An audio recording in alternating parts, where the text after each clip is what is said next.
পুরুষদেরকে বলতেছি 2 থেকে 3টা 4টা কাজ, 3 থেকে 4টা কাজ করেন, আমি আপনাদেরকে জান্নাত লেখা দিতে পারি। কয়টা?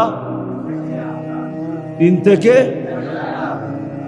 মা বোনদেরকেও বেশি বলবো না, হয়তো একটা বেশি বলবো। কয়টা? আর একটা বেশি নাও বলতে পারি, দেখি হাদিসে কি আছে।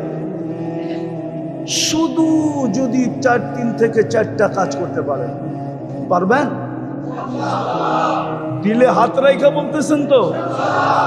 হ্যাঁ, কঠিন কিন্তু হবে, কিন্তু মিলবে কি? কি চান? জান্নাত চান? লোভ লাগছে একটু? হ্যাঁ, হয় হয় হয়, চিরদিন মিলবে, চিরদিন সুখ আর সুখ, শান্তি আর শান্তি, মজার মজা, ফুর্তি আর ফুর্তি। আমার তো আজকে মন চায় যদি পারতাম তাহলে আমি জান্নাত নামায়া আপনাদেরকে চোখে দেখায় দিতাম, এই দেখো জান্নাত। নাইলে পর্দা সরায় দেখায় দিতাম, সর ছাদ, আমি আজকে এদেরকে জান্নাত দেখায় দিই। যেইখানের মানুষের লোভ লাগুক জান্নাতের, এরা মনকে বুঝাক। দুনিয়ায় তো আমরা সামাজিকভাবে কিচ্ছু পাইলাম না, রাষ্ট্রীয়ভাবে কিচ্ছু পাইলাম না, সোসাইটিগতভাবে কিচ্ছু পাইলাম না। আমরা তো সারা জীবনই বাসমান রইলাম, আমরা তো বাঁচতে বাঁচতেই একদিন কবরের কোলে চলে যাই। হয় আমরা জান্নাতটা আজকের থেকে আর হারাবো না। পারবেন অঙ্গীকার করতে? কে কে পারবেন দেখি? আমি মা বোনদেরকেও বলতেছি, নামান নামান, মা বোনদেরকেও বলতেছি। তাইলে শোনেন, ইমান তো মাতৃকোলেই দিয়া দিছেন। আমরা সব কি মুসলমান, ঠিক না? শুধু মুসলমান না, আমরা উম্মতে মুহাম্মদী। আমাদের গ্রেড অনেক উপরে। সমস্ত উম্মত এক করলেও আমাদের সামনে বিন্দু হবে কিনা সন্দেহ আছে। আমাদের মর্যাদা এত ঊর্ধ্বে। কোরআন বলে খায়রু উম্মা, আর খায়রের তর্জমা আমি হাদিস দিয়া করতেছি। আল্লাহর রসুল বলে ওয়ালি খায়রি ইলা নিহায়া, আমার খায়রের কোনো সীমা রেখা নেই। বিদায় তোমরা যে উত্তম উম্মত, তোমাদেরও কোনো সীমা রেখা নাই। ওই মুসলমান আর উম্মতে মুহাম্মদী জন্মসূত্রে বানায় দিয়েছে। বলি না আলহামদুলিল্লাহ? জন্মসূত্রে আল্লাহ বানায় দিয়েছে। এখন আমাদের করণীয় মাত্র 3টা। একটা তো জন্মসূত্রে পায়া গেলাম, ঠিক না? বাকি সামনে কয়টা? কি কি? 5 ওয়াক্ত নামাজ পড়ব। শুধু পড়বো না, আমাদের এই পরিবেশটাকে নামাজি বানাবো। পারবেন? পারবেন? রব্বে কাবার কসম, যদি 5 ওয়াক্ত নামাজি হতে পারেন আর বানাইতে পারেন, জান্নাতের চাবি আপনার হাতে। আসসালাতু মিফতাহুল জান্নাহ, নামাজ জান্নাতের চাবি। চাবি পাইলে খুলতে কতক্ষণ? চাবি পাওয়া গেলে খুলতে 5 ওয়াক্ত নামাজ। আর আমি জানি আপনারা রোজায় বড় পাক্কা।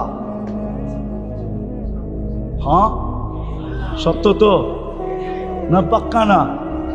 আমি শুনছি আপনারা নাকি রোজায় খুব পাক্কা।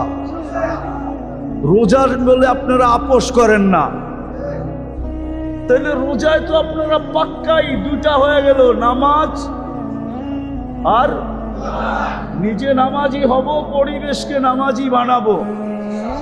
পারবেন? আর রোজায় তো আপনারা পাক্কাই। রোজায় তো আপনারা, আরে আমার কথা লেখা রাখেন, যদি রোজায় পাক্কা হন তাহলে কিয়ামতের দিন দুনিয়ায় তো যা সম্বল ছিল তা দিয়ে ইফতার করছেন, ঠিক না? কিয়ামতের মাঠে আল্লাহ ইফতার করাবে, ইফতার। এইবার বোঝেন ওই পেঁয়াজু কিরম হবে, ওই আলুর চপ কিরম হবে, ওই বেগুনি কিরম হবে, কেননা আল্লাহ কুদরত দিয়ে বানাবে। আর তৃতীয় চতুর্থ হলো যতটুকুই ভোগ করব হালাল ভোগ করব। পাইলাম তো ভোগ করলাম, না পাইলাম তো সবর করলাম। কেননা আমার বিশ্বাস আপনাদের মতো বা আপনাদের লেভেলে যারা আছে গরিবদের মতো ক্ষুধা কেউ সইতে পারে না। সত্য তো, গরিবদের মতো ক্ষুধা কেউ পারে? পাগল হয়ে যায়, পাগল, ঠিক না? কত কর্মচারী চাকরি গেছে গা সময় মতো বাড়ির থেকে টিফিন কারি আনে নাই দেখা, না বুঝাইতে পারি নাই। ওরে দায়িত্ব দিছে তুই সময় মতো টিফিন কারি নিয়ে আসবি বাসার থেকে, ও ভুলা গেছে, ঘন্টা 2 দেরি হয়ে গেছে, ও খিদায় পাগল হয়ে কর্মচারীর চাকরির থেকেই বাদ দিয়ে দিচ্ছে, তোরে দরকার নেই চল। বোঝা গেল ও খিদা সইতে পারে না, কিন্তু গরিবরা খিদা সইতে পারে, ঠিক না? হ্যাঁ, এই জন্য মিলল তো খাইলাম, না মিলল তো না খাইলাম, সবর করলাম, মিলল তো হালাল খাইলাম, হারামে কোনোদিন হাত বাড়াইলাম না। পারবেন? হ্যাঁ, এটা মনে হয় একটু কষ্ট হবে, ঠিক না? না না না না না না, পাইলাম তো খাইলাম, না পাইলাম তো সবর করলাম। আল্লাহর রসুল গ্যারান্টি দিছে কিয়ামতের কঠোরতা তোমাদের কাছে আসবে না। লা ইউসিবুল জাই ইয়াউমাল কিয়ামাত ইন্না শিদ্দাতাল হিসাব লা ইউসিবুল জাই ইয়াউমাল কিয়ামা। গরিবদের কাছে কিয়ামতের কঠোরতা আসবে না, আসবে না, আসবে না। আর মা বোনদেরকে একটা শুধু বেশি বলবো, জন্ম তো মুসলমানের ঘরেই, হ্যাঁ, একটা দুইটাই মা বোনদেরকে বেশি বলবো।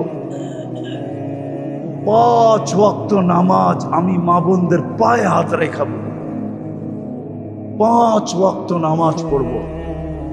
আর রোজার চলন তো আপনাদের এখানে আছেই আছে, ঠিক না? হ্যাঁ, কেননা হালাল বক্ষণের কথা মা বোনদের, কেননা মা বোনদের দায় দায়িত্ব হলো পুরুষদের কাঁধে। কার কাঁধে? কার কাঁধে? মা বোনরা তৃতীয় যেটা করবে সেটা হলো শরীয়ত মোতাবেক পর্দা করবে। পর্দা কি?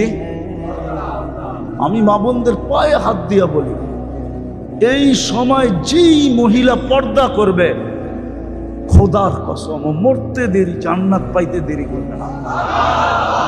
একটু আগে বলি, ওকে প্রটোকল দিয়া ফেরেশতা নিয়ে যাবে, প্রটোকল দিয়া।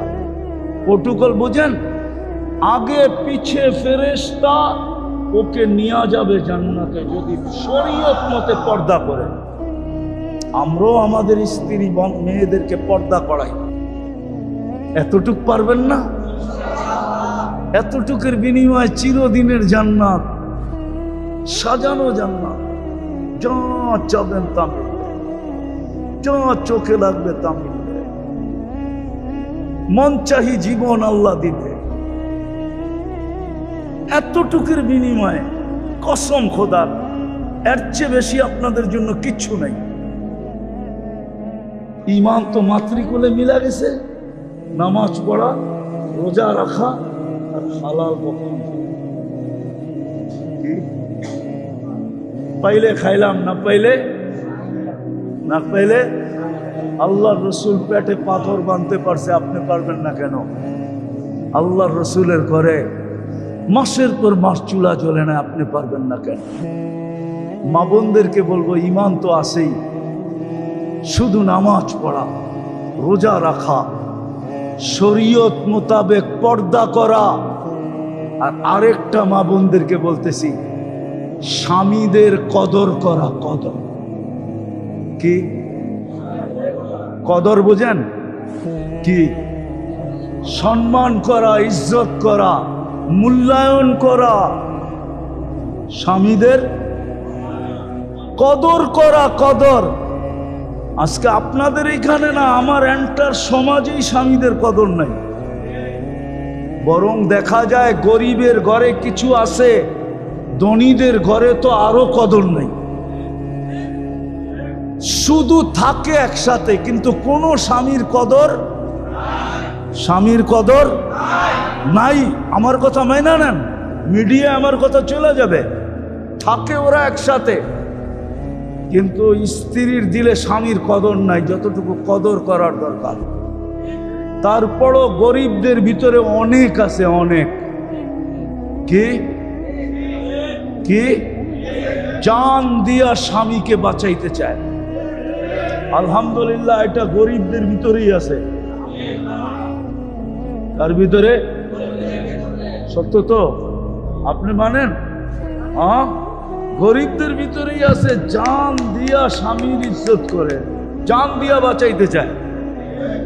আমি মা বোনদেরকে আরো বলবো, আরো ইজ্জত করো স্বামীদেরকে। যত বেশি মেয়েরা স্বামীকে ইজ্জত করবে,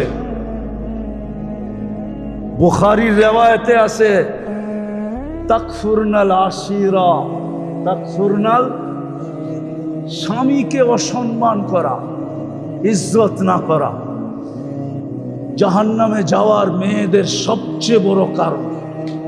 এই জন্য আমি এই আওয়াজ যত দূর যেতেছে, আমি মা বোনদের পায়ে হাত দিয়া বলবো, ঈমান তো আছেই, 5 ওয়াক্ত নামাজ পড়বো, রমজানে রোজা রাখবো, শরীয়ত মোতাবেক পর্দা করব, খাওয়ার দায়িত্ব তো স্বামীর কাঁধেই। আমরা স্বামীদেরকে মন দিয়া ইজ্জত আর কদর করব। আপনারও ঘরে পৌঁছায় দিবেন, পারবেন? পাক্কা ওয়াদা তো? চলেন তাইলে তওবা করে আল্লাহর কাছে ওয়াদা করি যে এই কটা জিনিসের উপরে মৌত পর্যন্ত চলবো। সৃষ্টির ভিতরে আল্লাহ কাউকে স্বাধীনতা দেন নাই। কোন সৃষ্টিকে আল্লাহ ইচ্ছা স্বাধীনতা দেন নাই। শুধু একমাত্র আমাদেরকে ইচ্ছা স্বাধীনতা দিয়েছে। ওলামা একমত হবে, কোন সৃষ্টিকে আল্লাহ ইচ্ছা স্বাধীনতা দেন নাই। ইচ্ছা স্বাধীনতা বোঝেন তো? যেমন খুশি তেমন চলা, যেমন খুশি। এই ইচ্ছা স্বাধীনতা শুধু আল্লাহ মানুষকে দিছেন, কাউকে দেন নাই। কোন সৃষ্টির ইচ্ছা স্বাধীনতা নাই। আপনি গবেষণা করে দেখেন, কোন সৃষ্টির ইচ্ছা স্বাধীনতা নাই। চাই সেই সৃষ্টি ক্ষুদ্র হোক, চাই বিশাল হোক। আকাশ কিন্তু বিশাল, ঠিক না? লম্বা পাশ জানেন আপনারা? কেউ জানে না লম্বা কত, পাশ কত। আপনি জানেন? কেউ জানে না। হুজুর জানে? কি মহাজন সব জানেন? কেউ জানে না কত লম্বা কত পাশ। কিন্তু ওর কোনো ইচ্ছা স্বাধীনতা নাই যে 1 ইঞ্চি নিচে আসবে। যেখানে সেট ওইখানেই দাঁড়ায় আছে। ফেরেশতা বড় বিশাল, ফেরেশতা বড় বিশাল ফেরেশতা। জিবরিল আলাইহিস সালাম বিশাল। আসল রূপ যখন ধরে তো মাথা 7 আকাশের উপর।